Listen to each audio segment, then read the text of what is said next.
Halo semua, jumpa lagi dalam pembelajaran pokok-pokok dasar agama Buddha dengan Rusmiati Magister Pendidikan Agama Buddha. Pada pertemuan kali ini, mari kita membahas materi tentang dana. Dana secara umum memiliki arti memberikan materi kepada orang yang memerlukan dengan ikhlas.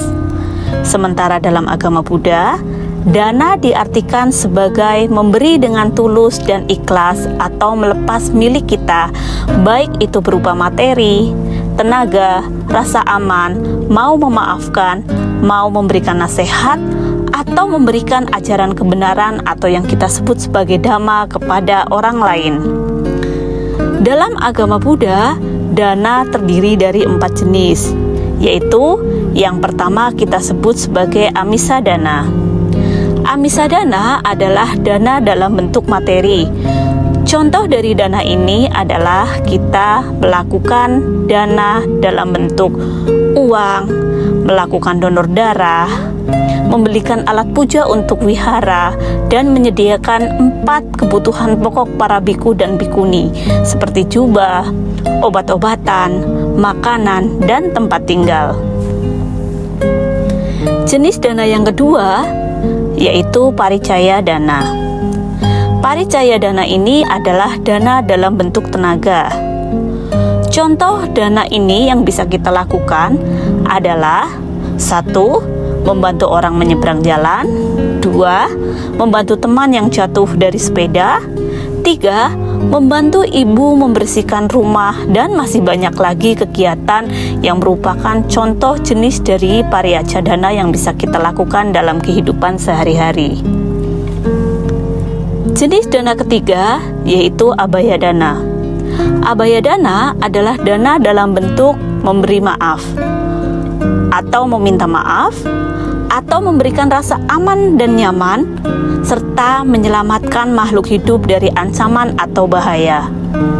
Contoh abaya dana yaitu memberikan maaf kepada orang yang melakukan kesalahan kepada kita, kemudian kita meminta maaf kepada orang jika kita bersalah, dan memberikan pertolongan pada hewan dari segala bentuk ancaman dan bahaya. Jenis dana yang keempat yaitu dhamma dana. Dhamma dana adalah dana dalam bentuk memberikan nasihat-nasihat baik atau mengajarkan dhamma. Contoh yang bisa kita lakukan dari penerapan dhamma dana ini adalah kita mencetak buku dhamma dan kita menyebarkan kepada para umat Buddha. Selain itu, kita dapat melakukan ceramah-ceramah keagamaan di wihara-wihara.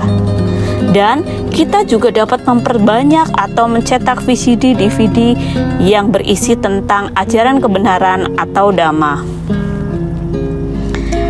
Nah, setelah kita mempelajari jenis-jenis dana, kita sebagai umat Buddha juga harus tahu manfaat dari dana itu sendiri.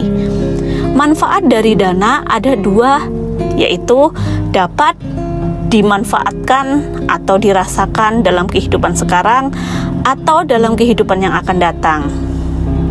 Di kehidupan sekarang, manfaat yang bisa kita terima dari kita melaksanakan dana adalah berlatih untuk melepas apa yang kita miliki, di mana apabila suatu saat nanti kita kehilangan sesuatu yang kita miliki yang sangat berharga, maka kita dapat melepas dengan ikhlas.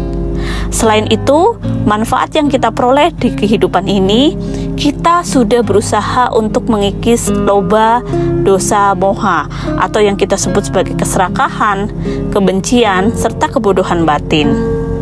Sementara manfaat dalam kehidupan yang akan datang dari kita sering berdana, yaitu kita dapat terlahir di keluarga yang kaya raya dan hidup penuh dengan kemewahan dunia.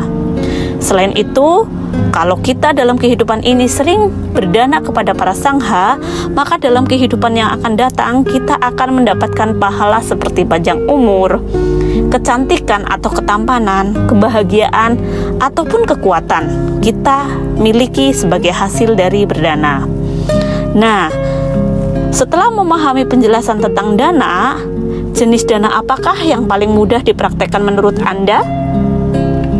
Serta jenis dana apakah yang paling sulit untuk dipraktekkan oleh Anda? Silakan jawab pada kolom komentar ya. Demikian pembahasan materi dana pada hari ini.